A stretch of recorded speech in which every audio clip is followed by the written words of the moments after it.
How do I look? Look okay?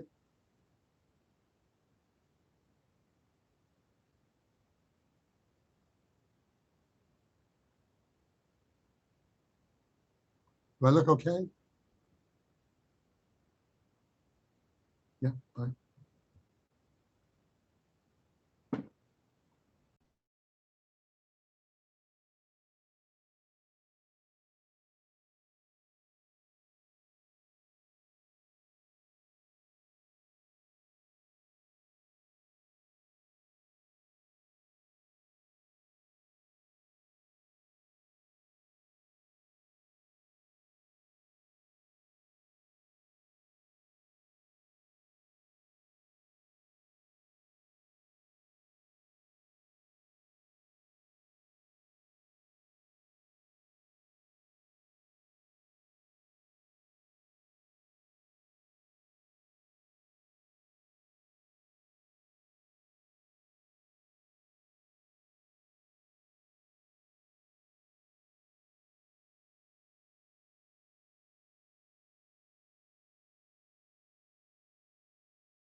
Hello, Shelley. How are you? How are you? I'm very well, thank you. It's good to see you. Same here. Yay. Next month, we're going to be in person, which will be wonderful. Why can't it be in person? Other things are in person. Well, this wasn't scheduled to be in person, so it just happened that it's on Zoom. And so next month, everything will be in person. Oh, Yeah. okay. Yeah, it's hard to predict. Alex is working. Alex is working, so this is in between his office hours, so to speak. And here he is. What does he do? Jen, what does he do? Shelley Dorf's son is the one who's written the Woman in the house across the street from the girl in the Yeah, we window. were watching that. That's congratulations. That's a great accomplishment to get anything done like that. Oh. That's marvelous. Spread the word throughout everyone at the temple. It's wonderful. It's wonderful. Tell everyone, Jan, to watch it. I have actually. One more walking group and everybody. Yes. Good. It's been Yeah. number one. It's been number one globally. That's what we heard. I know. We read about it. Tremendous. That's Fabulous. So we're kind of proud of him. Yes, Yeah, you should be. It's really well done. It's well acted, well done. It really, very, very good. Yeah, Very Kristen Bell is enjoyable. great. She's great. She is. I like her a lot. Yes, she's great. She's great. Yeah. So he's concerned about Jen Boxerman. I still can't share my screen. So, but she'll. Is she here? No, she's not. Should I call her up? She should be coming on in a minute. Okay, Alex, what do you do work-wise? I work for a small hedge fund, manage investments. With what? I'm a money manager. Oh, okay. I'll just go to you're not email retired. Jen Boxerman. I'm sure she'll be here. I'll just tell Jen that we're waiting for her, kind of. Just hold on a second.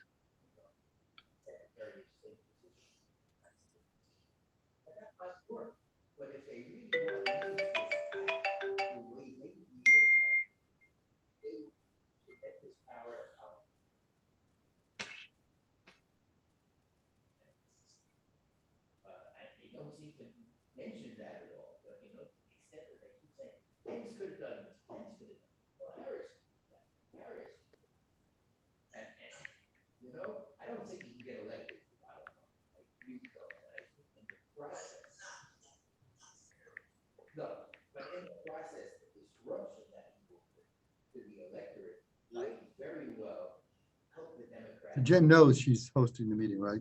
Yeah, I'm just sending her an email.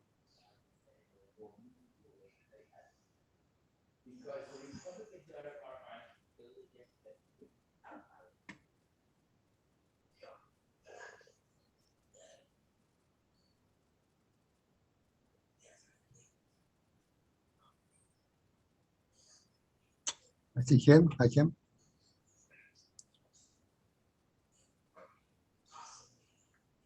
Hello, Alex.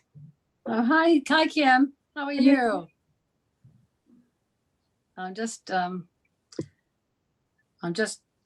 getting hold of Jen Boxerman. You know, I just hope she's okay. Do you have her cell phone number? No. I'm just sending her a message. Message sent. Hi, Carol. Who else Hi, is here? everybody. Hi, everybody. Oh, Carol, good to see you. Hi, Marge. So nice to see you. Hey, Jan, did you read in the newspaper about a robbery at the Stanford Shopping Center? No. Oh, well, anyway, I was one of the victims. Oh, no. Oh, my goodness. Are you okay? Yeah, it was at gunpoint. It was kind of Oh, traumatic. Oh, my God. goodness. That's horrible. Yep. Oh, dear. I'm so sorry you had to go through that. That's terrible. Yep, To be- they stole our purses. Really? Oh, boy. That's terrible. What a shock. Oh, Yep. I hope you talked it through and then with many people just to try to make sense of it. There Yeah, is Yeah. no sense. You can't make there's sense. no sense, but just No. try to, you know, it's traumatic. It's post-traumatic stress. That's terrible. Yep. Yeah, should I try calling the temple and getting through to Jen Boxer? I'll call Jen now. Okay.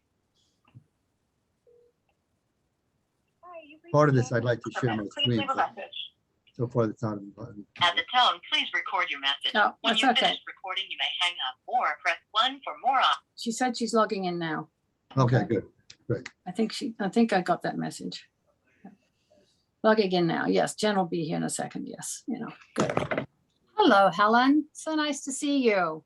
Oh, it's delightful to see you too, and I'm looking forward Friday night to seeing people in person. Yes, I think I'm going to be there. I think a lot of friends of mine will be there and we'll be Okay. have a joyous time together, especially think with the this is- Mismore band. Yeah, That'll be yeah. wonderful. Yeah. Hope so. Yes. And Very I'm good. rushing off to get a cup of coffee, but I will be back. Oh, yes, go ahead. Go ahead. I've got my coffee here warmed up. Oh, Cheers. yeah, pleasure. Oh, Susan, I see you there. Hi, Jen. Susan, that's nice to you to be together with Carol. That's Yeah, lovely. it's fun. Fun. Nice to see you. Yeah. I'm looking forward to the presentation. Nice to see Jen, oh, everybody. did you make me the co-host, Jen? I did. Okay, I'm just gonna do a test here. I have to see if I can share my screen and then I'll come back. Okay, can Thank you you, make Jen, for being here. the other A Trzesniewski the host? Because I'm controlling my presentation from the other A TR. You see in the small letters. Ah, thank you.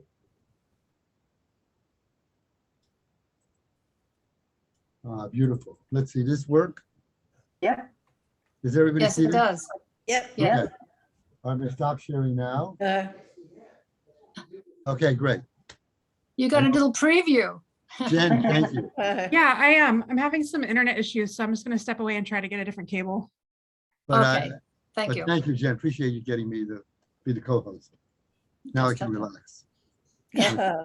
From a technological point of view, I can relax. Okay.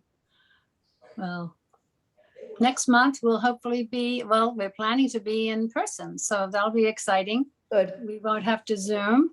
It might be recorded. Oh, no, it won't be recorded because it'll be live. So that'll be interesting. We'll see how everybody responds to coming together and enjoying each other's company, seeing each other in person. That'll be lovely. Very good. Yeah. I hope, I know there'll be more people arriving, I'm sure, and other people will be interested in watching the recording as well. People can't be in two places at once, and it's such beautiful weather outside. It's so nice to be warm, a bit warm, see the green hills, beautiful blossom trees, and enjoy nature. It's nice it goes up and down, doesn't it? Next week might be cold again and foggy. You never Mm. know. It was cold yesterday. I mean, it's weird the way one day's so pretty and the next day's cold. Yes, Well, that's right. We were in LA this weekend and it was 91 degrees. Wow. Really? Oh, wow. Well, I'm going to Australia on Sunday, and I asked Alexa this morning what the temperature was, and it was like 71 degrees at like 3:30 in the morning, and it was going to be 85. So I think I'll have some nice weather while I'm gone. Are they letting you in? Yes, they are letting me in. I'm an Australian citizen, Great. so I have priority, but now they've opened the doors to others as well, which is good. New Zealand isn't. I think New Zealand, you have to quarantine for 10 days before you. I think you're right. I think they're being much more cautious, and yeah, they've tried different things, haven't they? But they still have the virus there, so it's impossible not to have it transmitted by imports or planes. I mean, it's hard, but Australia, thank goodness, has lifted the quarantine as of last November, and I won't be quarantining, so I'll be able to go Great. straight to where I'm staying, which will be great, Oh, and see my Alex, mom. I'm gonna try to switch from wireless internet back to a cable. If I get kicked off, it will just make you the host. Okay, sure, no worries. I don't know what to do as a host, but as long as I can share my screen, I'll be happy. We had a cruise planned to Australia and New Zealand, but we had to cancel it because of New Zealand. Oh dear, yes, that's no good. I mean, it has disrupted everybody's lives Mhm. for 2 years. Let's face it, we're all here, thank goodness. And I think our temple has been relatively well throughout and pivoted in every which direction to accommodate everybody from the youngest to the seniors, and keep the B'nai Mitzvahs there and all the celebrations. And thank goodness it's going to be back in person. It's just amazing. Yeah, we're planning to go to Israel with the temple, so I hope that happens. Oh, yes. Yeah, that would be Oh, great. great. I think Kim's signed up as well. Yeah, I And, am too. Yeah. Terrific. Yes. That should be a great trip. Yeah. Raul has joined. That's great. I'm in a photography circle with Raul, which has been fun. Yeah. What do you do? We take photographs and we learn about Jewish photographers, Huh, all different types of photography, reporting, portraits, nature. It's been good. It's been fun. About you go 12 of out- us meet. Do you actually Oh. go out and take pictures? We don't go out and take pictures together. We take them on our own. And where we are, some people have been traveling to the coast and taking pictures of the waves and the sunsets, and other people have been in different areas taking photos of different things. We had last week, it was about COVID, and people took pictures representing the pandemic, and they were fascinating. It's really interesting seeing the subject through different people's eyes, and of course learning about Jewish photographers, women and men throughout the recent past. Yes, it's been good. Jory's here, which is nice. Is there And room then- for other people in that circle? No, it's Oh, almost oh. finished. Almost Oh. finished, actually. Yes. Hi, Linda. And there's Esther. Hello, Esther. I'm waving to Esther. Good. So nice to see you. It looks like no one had trouble getting on with the email link because mine wouldn't work. Oh, it didn't? No, I Oh, I'm found sorry it. about that. I'm sorry about that. Meant You I can had- always go to Zoom and add it in. It's a Yeah, shame. mine didn't work either. I had to punch it in. Went Yes. to Zoom. Yeah, I don't know why. It just Oh, wasn't. It wasn't. the It's on link didn't- Shavua Tov as well. It's also Yeah. available. I on went Shavua back. Tov. I went back last Friday's email. And got Yes, I Right. don't know what happened there. Sorry about that. If it was my fault, I am sorry. It's okay. We got on. We're No. here. Thank goodness. I hope people are kind of creative and know how to get it in other ways. Because in that email, it does say it's on Shavua Tov, which comes out on Sundays. And you just click on. So Right. that was always a double check. So The number that's and the good. password are very clear too, so. Yes, that's good. Yeah, it's nice to see everybody. It's almost 12 o'clock. So how many people do we have here? Oh, we've got another set of faces, and I'd like to welcome everybody. It's so nice to see you all. I see some people. Yes, it's wonderful. Some new people, some regulars. Fantastic. Really nice. So here we are again on Zoom, and Julie is usually here, of course, Julie Bell, but she's traveling this week. So she's looking forward to seeing the recording. So I'm just going to say, hi, Julie, wave to Julie and say we miss you. I hope you're having a great time. And I especially want to thank Jen Boxerman for stepping in and managing the Zoom for us, which is great. You're always there for all of us, all the time, Jen. And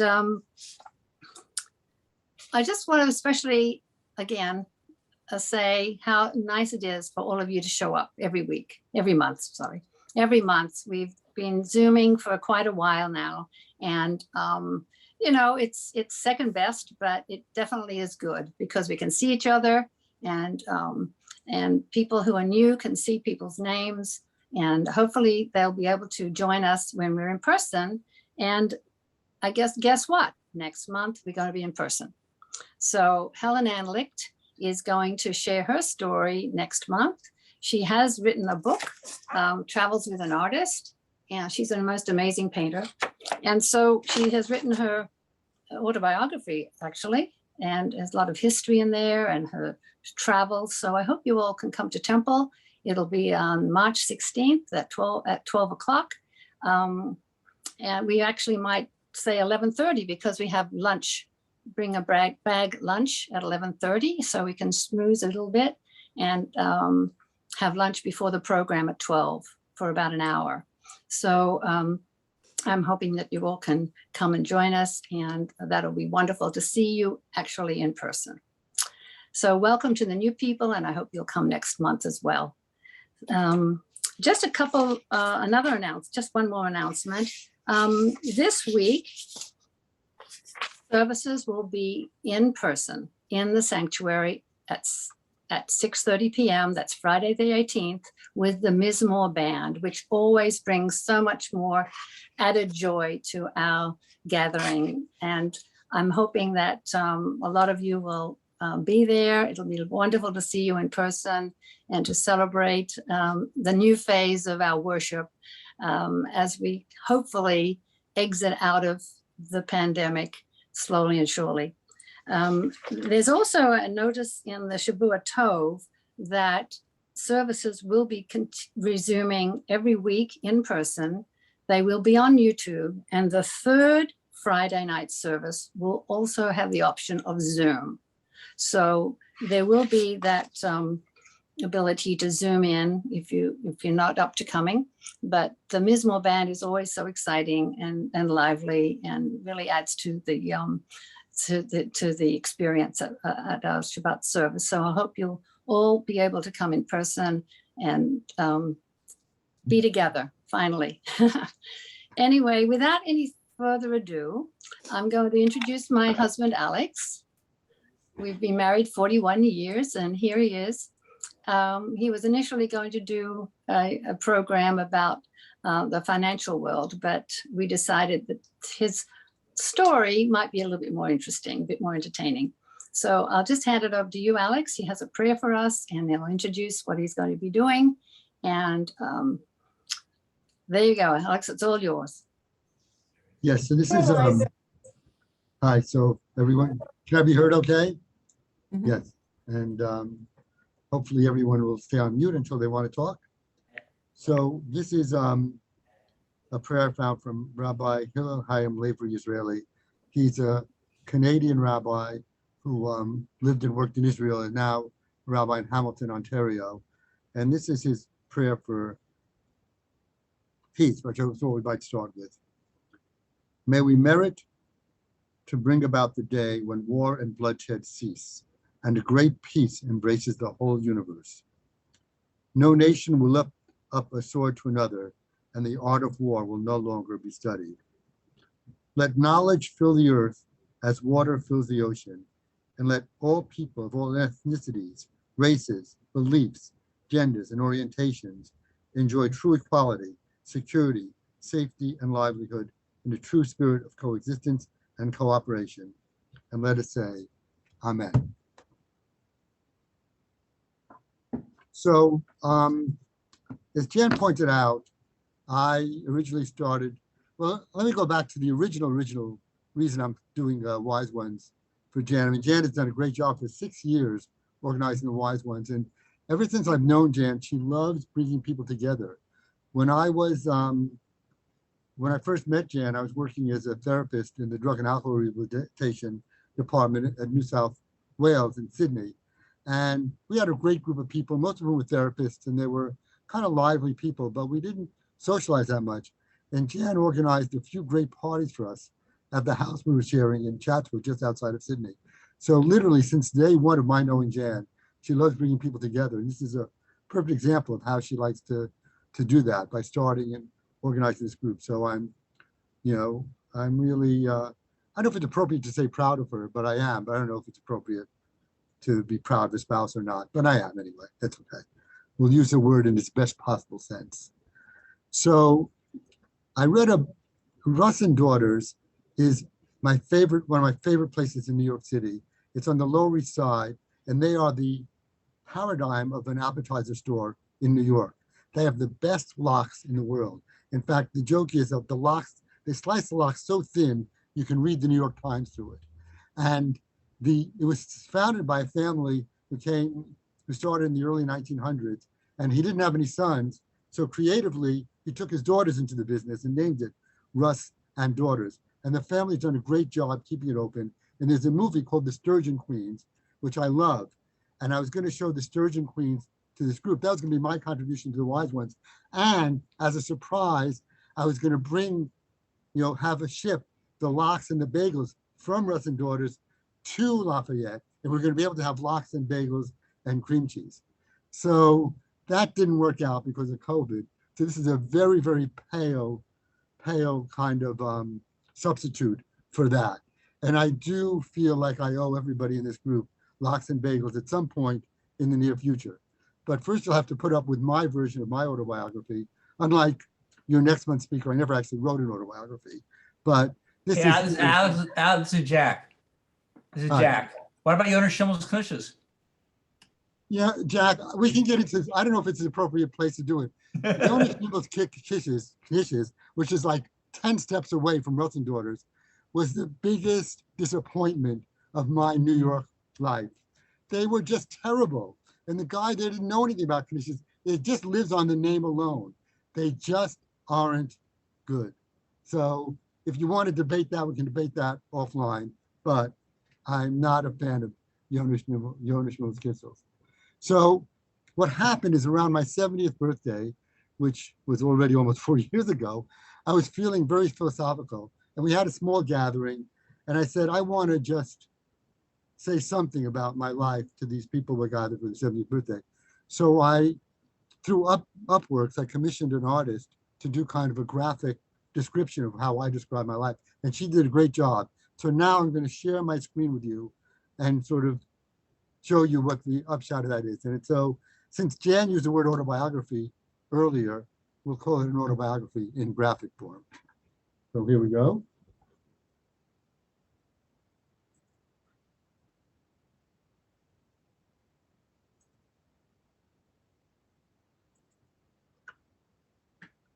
Is that clear there, Jan? Are we all set? Yes, looks good. Okay. Yep, that's clear. Okay. So notes from my first 70 years on Earth. That sounds so pretentious now. At the time, it seemed okay. It's not as pretentious as it sounds. And in fact, I'm now approaching 74. I don't know that I've learned all that much in the last 4 years. So the world has gone through a lot, but I'm pretty much the same. So there's been a lot written lately about appreciating the small pleasures in life.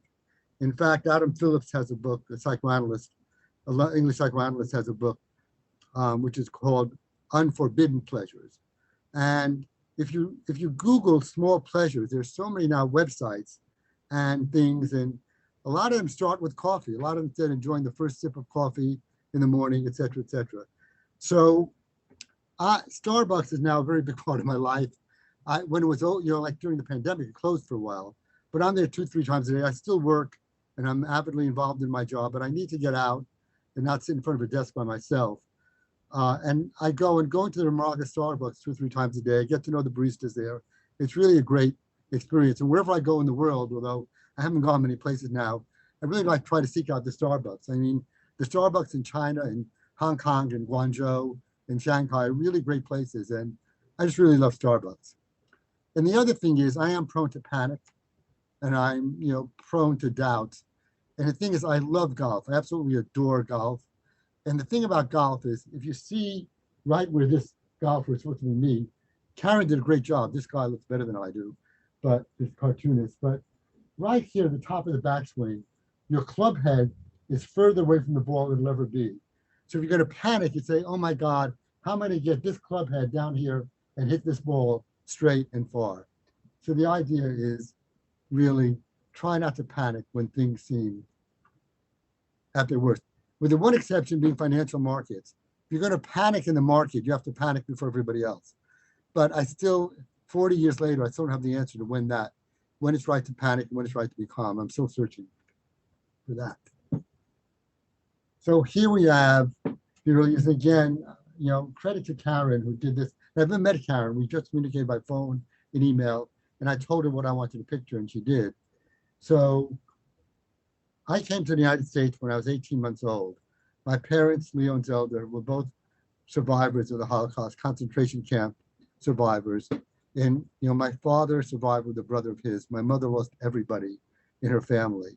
And they arrived here. They finally got permission to come to the United States. So they met in 1946 in Germany. Well, actually, they met in Poland. So after the war, people got liberated from these camps. They're wandering around Europe, a bombed out Europe in all places. They're both from Poland. They're wandering through bombed out Poland. And like they'd say, they'd have a code word. Are you part of the group, right? Meaning, are you Jewish? Did you survive? And so they're traveling in small groups. My father and mother met, were attracted to each other, and they got married in 1946 in Germany, Stuttgart, Germany, which is where people were grouping to try to get someplace else, right? The United Nations Refugee Organization, which has some bad publicity these days from time to time, did a great job after World War II.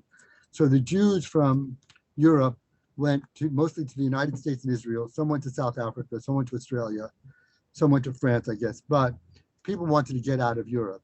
So finally, after a lot of paperwork and waiting, and my father had an uncle in the United States, Uncle Harry, who got them to come over. So we literally step off the ship. And unfortunately, I have to talk to Karen about this. This ship looked like it's sinking. It didn't sink. It was a worthy ship that brought us over from Germany and got us to New York. And that's the Brooklyn Bridge. We wound up in Brooklyn at 188 Sutter Avenue. And to my parents, it was a new life. When my mom saw the stores on Pitkin Avenue in Brownsville in Brooklyn, she's just astounded at how much stuff there was and how lively things were. And, it was a new life. And a new life, obviously, for me, since I was 18 months old. But the experience of being the child of Holocaust survivors, permeates consciously and unconsciously all the way through. And, obviously it doesn't go away. You learn how to best adapt with that, and, my sister, I have a sister who's 5 years younger, Rosalie, she went in a different direction. When she became an adult, she wound up being attracted to the Hasidic way of life. We didn't grow up particularly religious, but she got involved when she was in college with a Hasidic rabbi and wound up going to Israel and becoming a Baal Tshuva, going to one of the institutes and becoming ultra-Orthodox. And, she's in Brooklyn now and she's lived a wonderful life. She has 7 children and a lot of grandchildren. And the Hasidic life was agreed with her. But when I talked to her, and it created some tension in our family. But when I talked to her, she said she had to do it because of the Holocaust. I mean, she's insightful enough, self-insightful enough to know that. So that's step one. And then somehow basketball, you can tell I'm not that tall and I can't jump that high. And my hands are so small, I can't even palm the basketball. But I just fell in love with basketball. And when we lived in Flushing, there's a schoolyard, PS 214 there. And through junior high school and high school, me and a group of my friends, all Jewish, by the way, because that was our neighborhood. And New York, as you remember, was a neighborhood of ethnicities, right? There were Jewish neighborhoods, Italian neighborhoods, Puerto Rican neighborhoods, Black neighborhoods. And it turned out that Flushing, the part of Flushing we lived, it was all Jewish. And we would just play for hours and hours. That's all I did. I went to school and I played basketball. And I was really bad at it, but I loved it so much that there was one guy in our neighborhood, his name is Eddie Fogler, who went on, and he was like the best player I'd ever seen up close. He had a beautiful dribble and shot, and it was just great. And I think one of the reasons I love watching Steph Curry is it reminds me of the beauty of somebody who handles the basketball so greatly. Anyway, he got recruited to North Carolina, had a great college career, became a great college coach. But he's the one who bestowed on me the most improved player in the schoolyard, just because I worked so hard at it, and I kept shooting, and I still love basketball. So that was my pre-college years, was that. But then we got to Queens College, and my first couple of years at Queens College was kind of normal. I worked on the school paper there, and I took classes, and then I kind of went into a marijuana-induced haze, where kind of the dope and the protest kind of all merged into one. I mean, there's something good to be said about sex, drugs, and rock and roll, and there's sort of like fond memories about, about that. And Queens College turned out to be it wasn't Berkeley, Marty, but it was still okay in terms of the, what it was like, and just learning to look at things in new ways. And obviously, the Vietnam War and civil rights were the driving factors for that era in society. And I just got to tell one story, because the country seems very divided right now, obviously. But we have to remember that in the 60s, in the late 60s, it was equally divided. There were the hard hats and the hippies, if you remember that. And again, this is sort of New York centric, but that's where I was. But one day, it was after midnight or 1 a.m. I was in a diner on Queens Boulevard with my friend Dolph Schifrin, who had very long hair. My hair wasn't that long. Dolph's hair was very, very long. And there were a couple of construction workers in there also. And we're drinking milkshakes in that cylindrical, the metal cylindrical things that you used to get in milkshakes in New York. And this one construction worker comes over and takes Dolph's chocolate milkshake, without a word, just pours it right over his head, right? And to me, that's the enduring symbol I have of the divisions that we had back then between the hard hats and the hippies, or however you want to do that. And I'd love, at the end of this, it's hard to have a discussion, when I'm sharing the screen like that. But at the end, obviously, was, I'll leave it to Jan to open it up to, however people want to continue with this. But we shall overcome. Either we did or we didn't. Depends on your point of view of where we are right now. Things are not that great in a lot of ways, obviously, right now.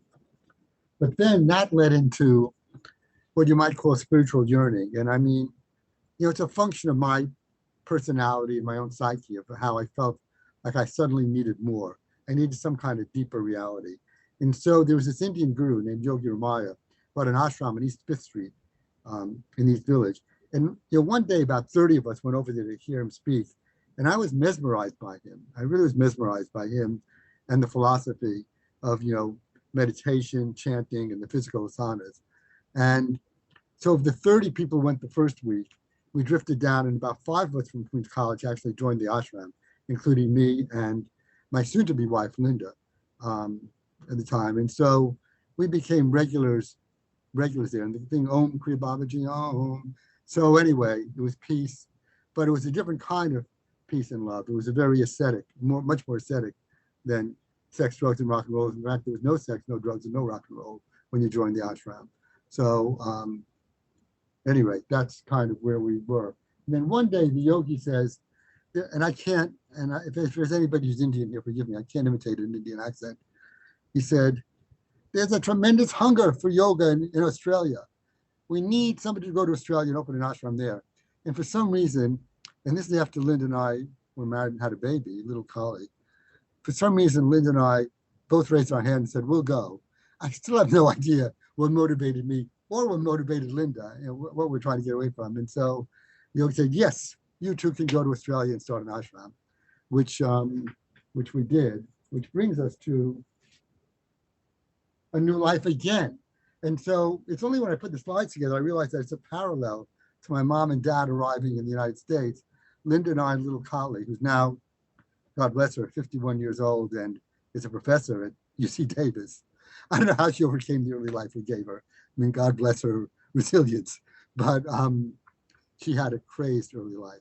But at any rate, this is us when we arrive in Sydney. And I will never forget that moment because Yogi said, oh, you find a place to stay and you open the ashram. So I had like $600 in my pocket. I have no idea where I got the $600. We got a one-way Pan Am ticket we'd wound up in Los Angeles, from Los Angeles to Sydney. And, there we were. And I just remember the moment we stepped out of Sydney Airport, got through customs as permanent residents. The door closed behind us and I'm standing in the street at Sydney Airport. I said, what's going to happen now?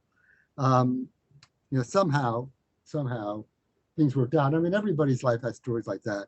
In fact, I just read a thing this morning to talk about how when people tell their stories, they underestimate the value of luck. Not everything can turn out well. Sometimes things don't turn out well for some people, obviously.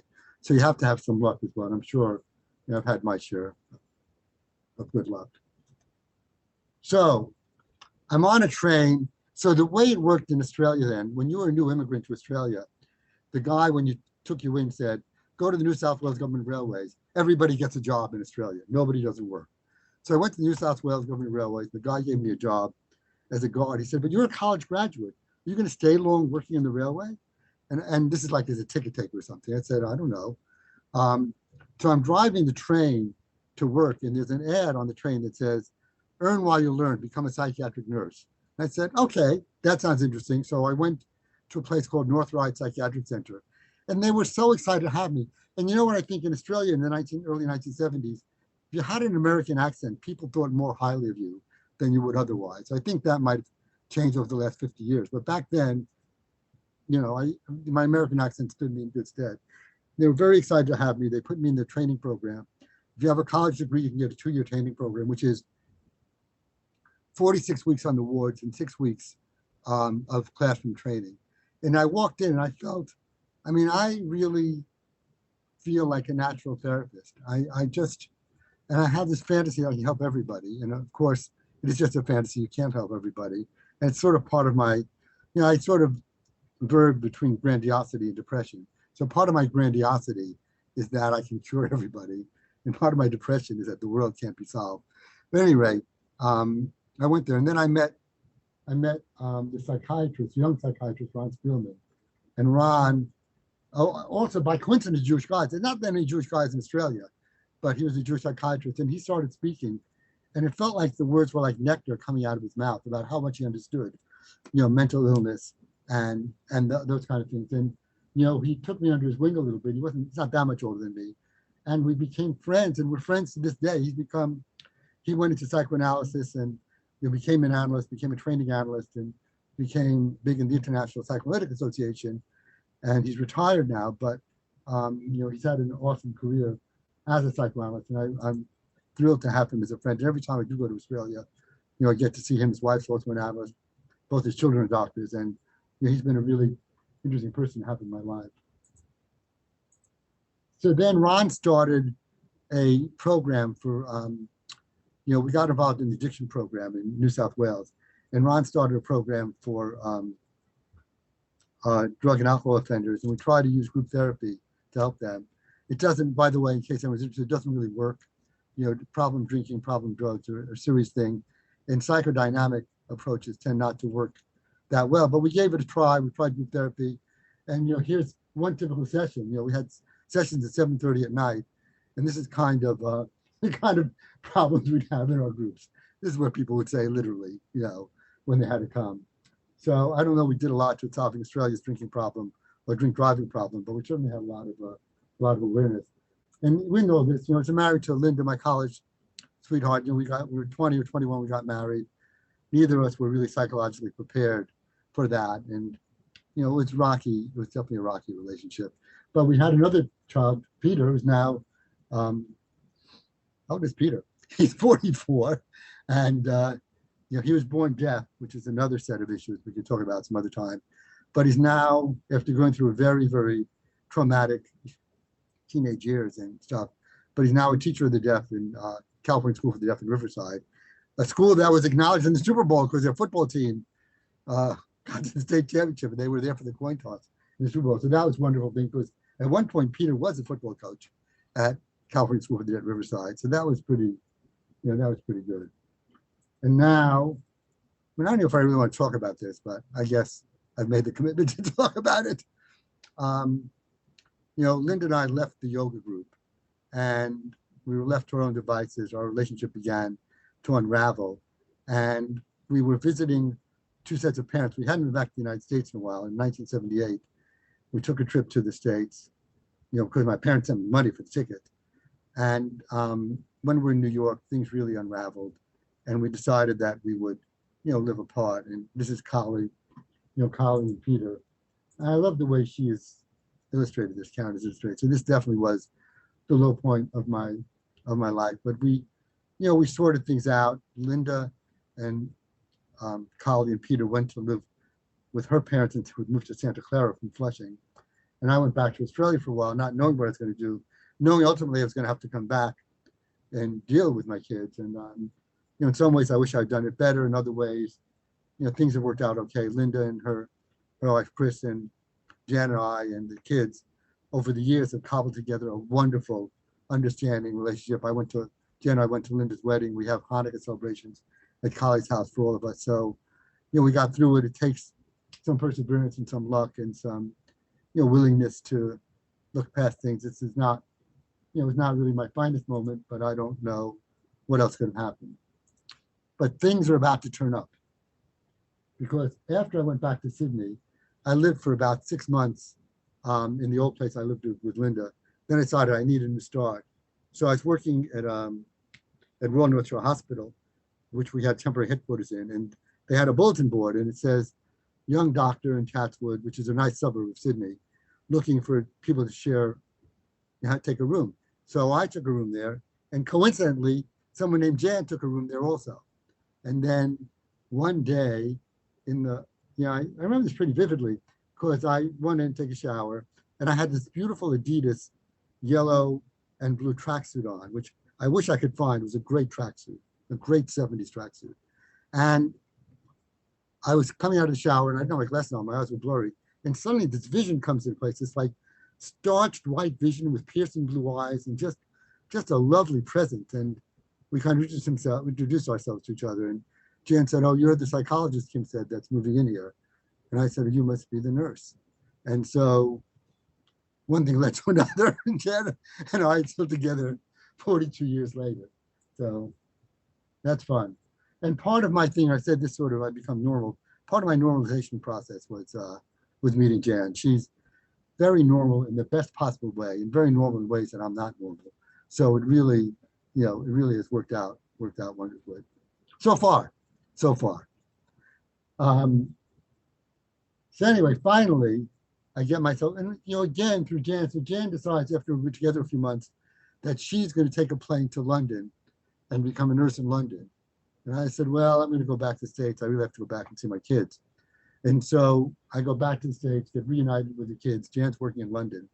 And then, you know, I kind of proposed to Jan. I think I said something in the car, oh, let's get married or something like that. It was very romantic, very romantic. And so then Jan comes back to the States to be with me. And so what happens is we go to San Francisco to visit the kids. And I have a cousin in San Francisco, his name's Michael. And we decided to go roller skating, because roller skating in the park and going to the park in San Francisco on a sunny day looks like so much fun. Unless, of course, you don't know how to roller skate and you try to make a left turn and you break your tibia and fibia in one go. And so an ambulance came, I'm writhing in pain. This really cool guy, very cool, good looking guy comes over and leans against the ambulance and says to Jan, he said, And again, literally, I'm quoting, "You should leave him now. He ain't never gonna walk again." And Jan, so brave, tells him to just shut up. So, at any rate, Jan and I get married in City Hall, just like Marilyn Monroe and Joe DiMaggio, with maybe a little bit less fanfare than Marilyn and Joe had in their City Hall wedding. So then I'm trying to figure out what to do with the rest of my life. I'm lying in bed, have a cast, and I'm getting bored with the Chronicle. So one day, Jan brings me the Wall Street Journal, and I started looking at the options tables. I said, wait a second, I understand this stuff. This is like the racetrack, and I love the racetrack. I still love the racetrack. And so at any rate, I started studying the Wall Street Journal and studying the markets. And then we're blessed with the birth of Stephen here. Stephen and Jan, a little bit premature, but been a wonderful blessing in life with having Stephen. That was a great moment. And I set up a thing in my house. This is the early days of the PC. So I set up a IBM personal computer with an Epson dot matrix printer, and I started printing out charts every night, trying to understand the markets. And then a few things happened. I wound up going to Janus Capital, which is a very big mutual fund firm. And I met my friend and current boss and business partner, dear friend Warren. And I was just really, trolling for clients in Janus Capital. And I read to Warren. I saw Warren have all these charts on his wall. I said, "You like charts too?" So we bonded over that. That was 1993. We became very good friends. When Warren left Janus, he took me with him to start a new firm, Ground Point Capital, where I'm still fortunately employed there, and I'm happy to stay employed as long as Warren still wants me. So then the psychoanalysis thing starts. It really starts back in the early 80s, where I was working as a psychiatric technician. And I'm sorry to bounce around in time, but as Rabbi Gretz and Rashi tell us, even though maybe there's no earlier or later in the Torah, maybe there's no earlier or later in an autobiography either, I don't know. So I'm working as a psychiatric technician at Langley Porter. I'm helping support my two kids with Linda. Jan and I together. Jan's working very hard as a nurse in the peninsula, and I'm not making any financial headway, and I'm kind of miserable. So I go to the psychiatric head of this place, and I said, "I'm kind of miserable." He suggested a psychoanalyst in Marin County. And so I go see him, and that got me involved with psychoanalysis. And it's a slow process, but I feel like I've really grown from that. And as part of my 70th birthday year in 2018, Jan went to France to go on a walking tour with a friend of hers from Australia. And I decided to do my own little tour in Europe on my own. So I wound up going to London and Vienna. When I tour, I played golf in Scotland. Then I spent one day in London, one day in Vienna, one day in Oslo. And my one day in London, I went to Freud's house and I saw his museum there. My one day in Vienna, I went to Freud's house there. So that was pretty good. And these are the pictures that she recreated for me for Freud's couch. So that's me lying on Freud's couch, which would have been an interesting experience. And also, I was very detached from Judaism for a number of years. And Temple Isaiah brought me back to Judaism. Temple Isaiah is the right kind of Judaism for me. And I started getting involved in Torah study, which is really fantastic. And I love Chi Tza, which is the Parsha that we're studying this week. Just by coincidence, Dan, this turns out to be this week's portion, the golden calf. And, I don't know if Moses was just amused at the look on his face here, but, he does have to come back again because the people possibly are making a big mistake in worshiping the golden calf. I mean, Moses was lost for 40 days. The people lost faith in the 40 days while they're down there. They just couldn't wait for Moses to come back. So they wind up making the golden calf. And then Moses has to go back up for another 40 days and get the 10 Commandments again. So it's really a great parsha. And again, anyone's interested, Saturday morning, we're going to discuss it this week, 8:45 Saturday morning. It's been like 20 odd years I've been in this Torah study group at Temple Isaiah. It is just fantastic. And also an important part of my life. And then finally, I do love golf. I just love golf. And I love Pebble Beach golf.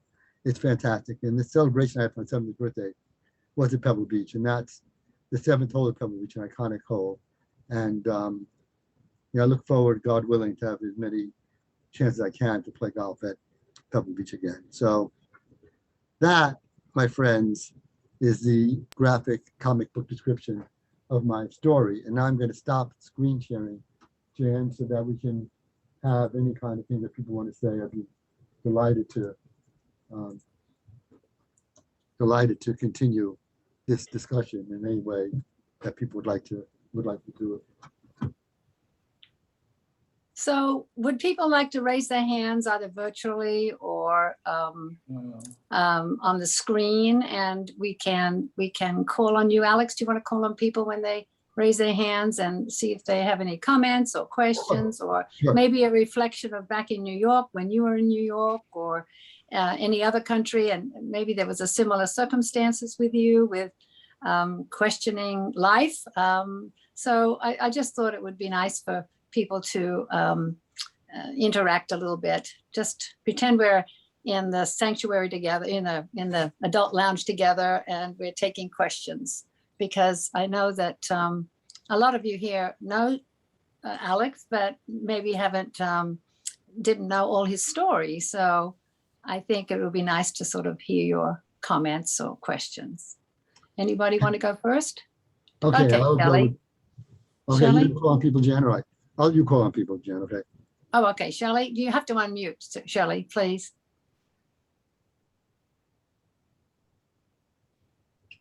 It's not working.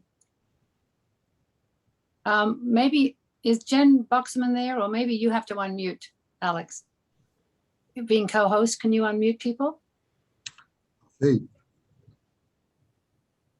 I can unmute myself. Maybe Shelley. Is there anyone else who'd like to talk while Shelley's getting? This is Jack. I will. Okay, Jack. Jack, go ahead, Jack. That'd be great. First, I want to say that since I come from Brooklyn, I can actually understand what Alex was saying in his Queens accent. That helps. And also, I go to Torah study every week, and Alex always has great comments. I always look forward to when Alex talks and just whatever he says, his comments, his criticisms, his questioning, whatever he says, he really has great contributions to the Torah study. thank you, Jack. Thank you very much. I see Herb on my screen. So Herb, Well, first of all, we want to thank you for the openness and also the humor and the pathos of your presentation. It just really touched me, and I know it touched Margaret, because we were looking at each other thinking, what honesty and what a journey you've been on, Alex. And you know, we know you from passing. We know you actually as Jan's husband. Yes, exactly.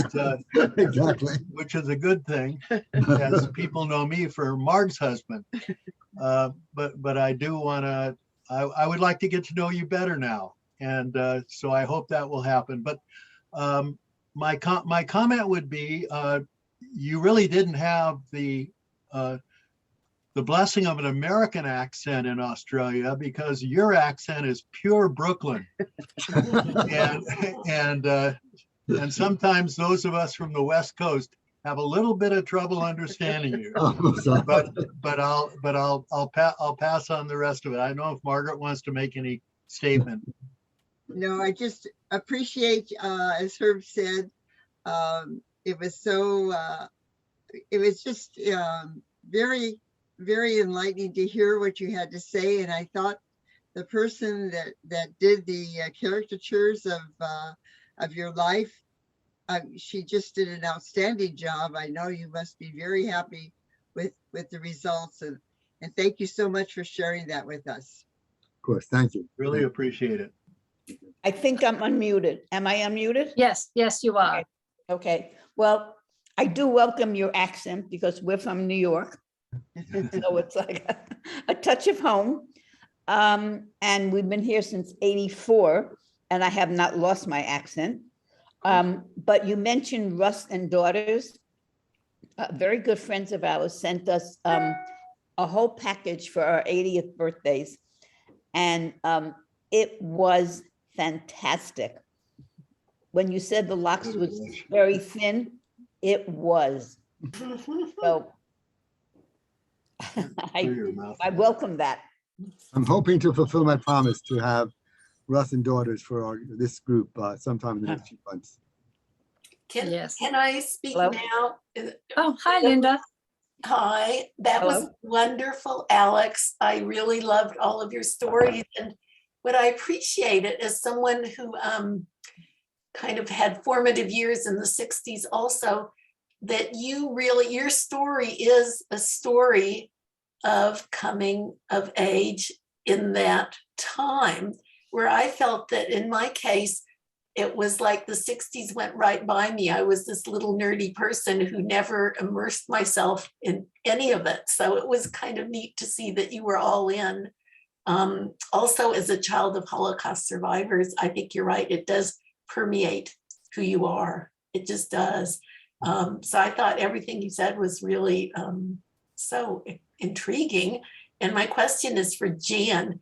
When you saw Alex coming out of the shower, did you have the same instantaneous love at first sight reaction? Well, I think I found him very interesting. I mean, he had a big, he had hair to kind of his collar and a beard, and not someone that I'd ever dated before. He didn't look like someone I dated before. And I mean, here I am, a single woman in Australia. I was like 28 years old at that point.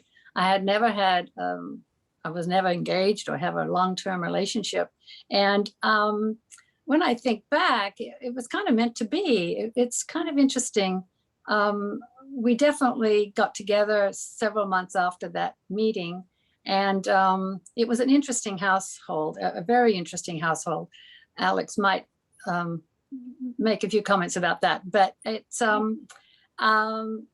no, it was just, he was a very loving, kind person. And I just saw so much in him, I think, because he presented kind of a little, I don't know, at loose ends, so to speak, but he was doing a wonderful job helping people. He was with a great bunch of people, and I really respected him for his work. But then there was the baggage of the kids, you know, being back in the States. So it was complicated. So I sort of decided to go away, take myself out of the situation, see what happened. But I always kind of thought we'd be together, but I didn't know when. And as it happened, I went to London, and then he'd call every week. I came back over the summer, and then I came back at the end of 1980. And that's when, you know, he broke his leg, and then we got married in the January. So we've been together 41 years now. So there's something there, definitely, from the beginning.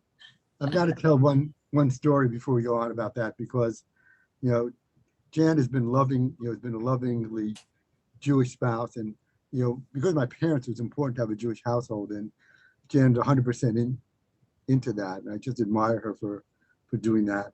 But when I literally was living in my old bedroom, my parents' house in Flushing. And it's a small co-op. It's a 2-bedroom apartment in Flushing. I'm in my old bedroom, and I've been there for like 3 months figuring out what to do with my life, going to the racetrack every day. That's where I was at. And I finally convinced Jan to come back, and we wind up having to spend some time together in my parents' house. But here's the kicker. Jan had a friend in Australia named Julia, who was going through problems of her own. And Julia said to Jan, "I'm coming to London, I have to see you." And Jan said, "No, I'm going to go to New York to visit Alex." So then Julia said, "Okay, I'll come to New York." So Julia comes to New York also. So I'm there, and Jan and Julia and I are living in my parents' house, just a small house.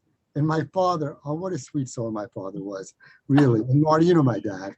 He was just, you know, he's such a sweet soul. And, you know, he said in a very kindly way, he says, "So you've come home from Australia with not one, but 2 non-Jewish girls?" Yeah. It's just a great line from him. Right. Hello? I see Carol. Is that okay, Carol? Can you Alan. unmute? I'd like to hear from you. And then Alan. Carol, then Alan, okay? Carol's not here, and she's watching. Oh, wait, she is here. She's watching from another venue. I'll let her go first. No, it's okay. Two different Okay, Carols. But I really enjoyed, Alex. I enjoyed your life in a series of cartoons, and I think life sometimes is one big cartoon.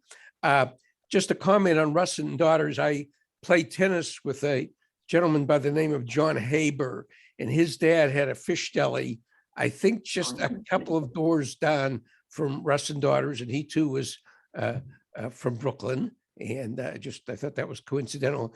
But I did have a question. I wanted to hear a little bit of your transformation from a psychologist, from a therapist into the business world. How did that come about? Well, it started with Jan bringing me the Wall Street Journal when I was confined to a hospital bed. And it started with an incredible need to make money. And I realized that unless I got a PhD, which was not in the cards, I wasn't going to make money working in US psychiatric hospitals or make enough money. And so the financial markets just seemed, it was easy to get a broker's license. It didn't take much. And I feel like I have a natural affinity for that. So it was a transformation made by necessity, but I love it. I shouldn't say it was only that. It turns out, if you're lucky, if you need to make money, you can find something you really love to do. That's a tremendous combination. And that's sort of what happened. Very good. Okay, thank you, Alan. And Carol Mann. So You're up. Alex, yeah, I'm here. Alex and Jan, Alex, I already knew your story, and I loved hearing it, and I love seeing the cartoons that I missed who drew them for you, but I absolutely love them. I'm heartwarmed. My heart is warmed hearing you speak about Jan and Stephen and your children. I already knew you loved them very much, but it warms my heart to hear you say it out loud to the group. I'm also, I wasn't afraid of change. And I think you weren't afraid of change. In my career, I also wasn't afraid of change. And I think so many people stay at a job that they don't necessarily like and don't move on. And I think it's great that you actually totally switched careers later on and have been quite successful and enjoying what you're doing. And I just wanted to say Mazel Tov, and what a great presentation. Thank you so much. Thanks, Carol. I never said I wasn't afraid, by the way. The trick is Well, no, I mean, right. You might have been, yeah, you didn't say you weren't afraid, but you didn't say you were afraid. Yeah, no, I mean, it was fearful.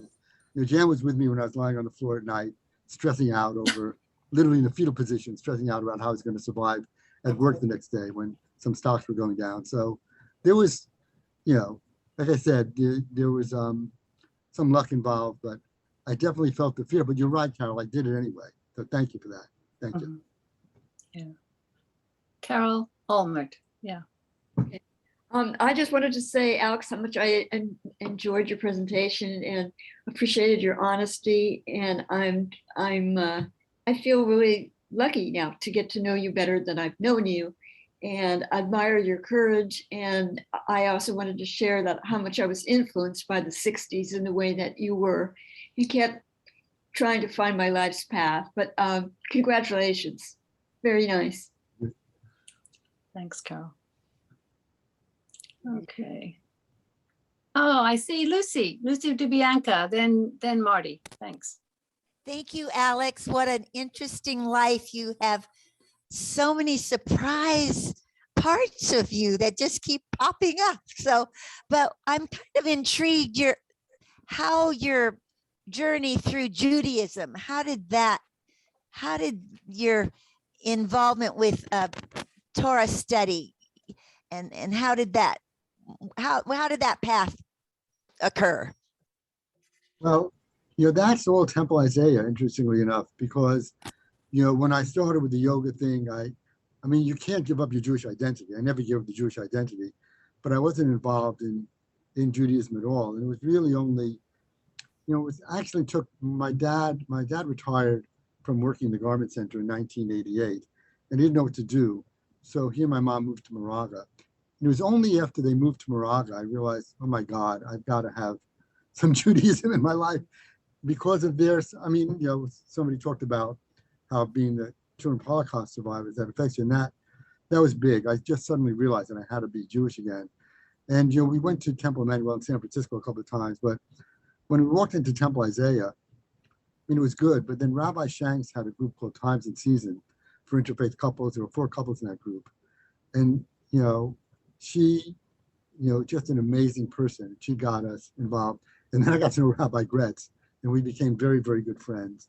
And, you know, that's what drew me into it. And then Torah study started because I felt like I'm not going to become Shomer Shabbos. I'm not going to not drive on Shabbos or anything like that. But I did want to acknowledge Shabbos, you know, the Sabbath. So I said, well, maybe I'll go to Torah study in the morning. And that's my contribution to knowing, aha, this is Sabbath. And then I just started to love it. And then I started reading things like Aviva Zornberg. I started reading Torah commentary. And that got me even deeper into it. And so it's a big part of my life. And, you know, it's a great thing. For me, it's a great thing to have. Thank you. Marty, do you want to say something? I was just going to say, piggyback a little bit on what Linda and I think Carol said, that we were part of that generation as well. And you acted on your impulses to do something and move and change. And I think it's a wonderful story. We appreciate that. And I know that you came full circle, and what a wonderful son you have been to your parents and your mom now. So a real mensch. Thanks, Marty. And I probably should say that I drove my parents crazy with what I did when I was 19 and 20 years old, because here I was, their child, sort of the miracle after the Holocaust, totally going in a way that they did not understand. And they literally were miserable. I knew they were miserable, but I felt I had to do what I have to do. And, you know, one of my psychiatrist friends, I was at dinner at his house in the early 70s, and he said, you know, I can't help but notice you're 12,000 miles away from your parents. But that's probably something that I needed to do at the time for my own mental health. But I'm aware of the pain that they went through. I won't even say the pain I caused them, because each person has to live their own life, and you don't cause the pain for their person. But I'm aware of the pain they felt. Let's put it that way. And I'm glad they came to Moraga, and we really, we had such a good time. Still having a good time. You know, my mom, God bless her, still going strong. You know, having her here, it's been wonderful. So thanks for pointing that out, Marty. You've been part of that circle with them too. So it's nice of you to be here today. Yes. And Harriet, love to hear from you. Yeah, Alex, I just so appreciate your whole story, and the amount of serendipity just keeps, that word just keeps resonating for me. And I just so appreciate your openness and your honesty, and just for, I think for everyone, we all do the best we can with what we have.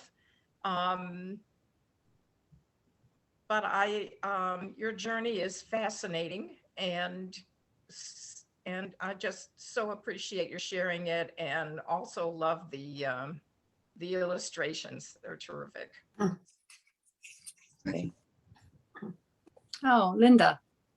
Yes, I just wanted to thank you too, Alex. And your story was very interesting to me, and it brought back a lot of memories to me of the 60s and Vietnam and all that, what was going on and the chaos.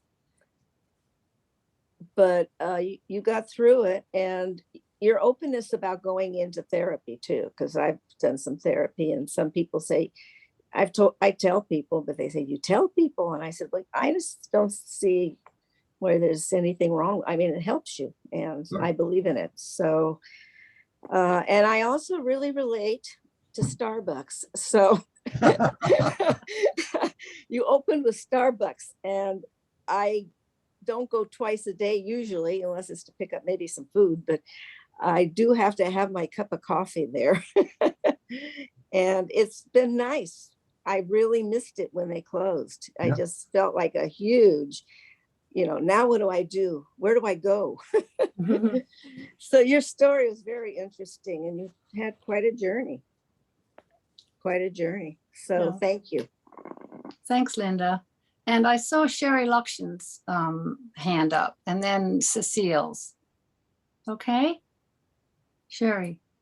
There we go, little voice. There you are. Hi. Whoops, now I can't see Alex. I'm on my phone, unfortunately. Anyhow, I was very touched by what you had to say and also all the comments that have come out. So I don't really want to go back to those things, even though I support them absolutely. But what I really appreciate is that warm sense of humor that you have. And if you haven't lost it by now, you're not going to. I just want to know that I saw it and I appreciate it. I heard. Oh, that's so nice of you, Sherry. That's lovely. And Cecile.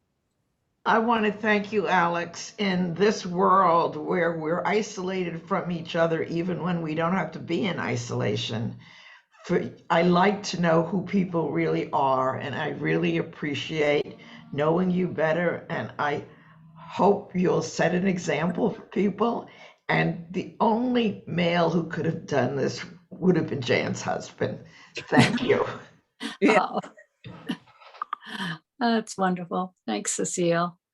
I can't see anyone else. Let me see here. No. And thank you for the comments in the chat as well. Really appreciate Oh, I haven't seen that. it. Yeah, that from Deanne and other people and Kim. And it's so nice that it touches, I think Alex's story touches everyone, and everyone can see something maybe of their life in there as well. And I think it's nice because Rabbi Shanks always used to tell your stories. And then of course, the mental health aspect of it has always also been picked up. Oh, I see Roger. But I just want to say how the stigma of mental illness is at our temple has been opened up. And I think it's wonderful for people to feel happy and comfortable, to express themselves and share their stories. So I encourage people to tell their stories. And I'll take Roger's comment. He's in the car, it looks like. So Roger, are you there? Roger, can you hear me? Yes. Oh, good. Can you hear me? Yes. I'm in the car, but I really want to. Oh, we've lost you. Maybe we've lost you. That's a shame. Roger, you coming back to this or not? Okay. Anyway, well, it was so nice to have Can you hear me? you all here. Oh, yes. Go ahead. Go ahead. Okay. I just wanted to thank Alex for it was a remarkable telling of the story and his willingness to share it with all of us. And we learned so much of a complex and a remarkable life and a wonderful success story. Thank you for sharing it so openly. Thank you. Thank you. Thank you, Roger. Yes. You did a good job, Alex. If I say so myself. I finished with one of my favorite jokes then. Oh, sure. So this was a sincere presentation on my part, but just to remind people that Groucho Marx told a youngster once, he said, look, sincerity is the most important quality to achieve success. If you can fake that, you've got it made. Yeah. Oh my goodness. Yes. That's great. One of my favorite jokes. Okay. I think we all appreciate your sense of humor, Alex, very much so. Yes. As long as you do, Jan, that would be good. I do. Very appropriate. And exactly, it's just before 1 o'clock. So, there's a lot of people sending messages, Phyllis and Gloria and others. It's so nice to see everybody. And I'm so looking forward to seeing people in person, seeing my friends in person. And I think we all have lacked that connection, but it's getting closer. It's getting closer that we can be together more often and share our stories. Continue to share your stories. I'll be saying that for a long time. And Wise Ones is a good place for people to come and tell their stories too. So if you feel inclined, just give me a buzz or Julie, and we'll have a chat. So I think there'll be a few more stories coming up this year in our programming, which will be great.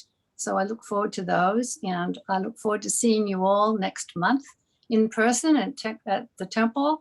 We'll let you know where it's going to be, and I think it'll be wonderful. So please come next month.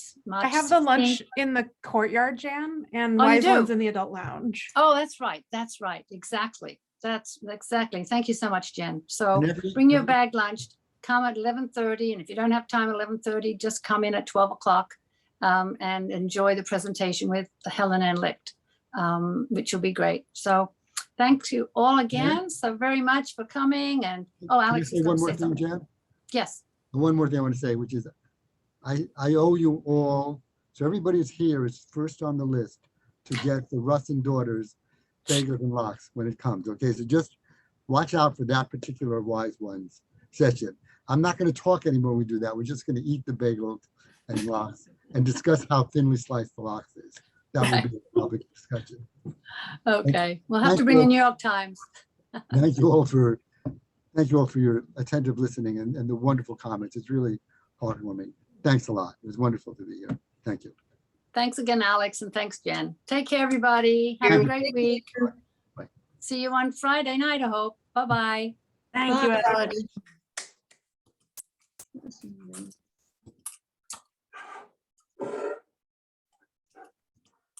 That was fun to watch.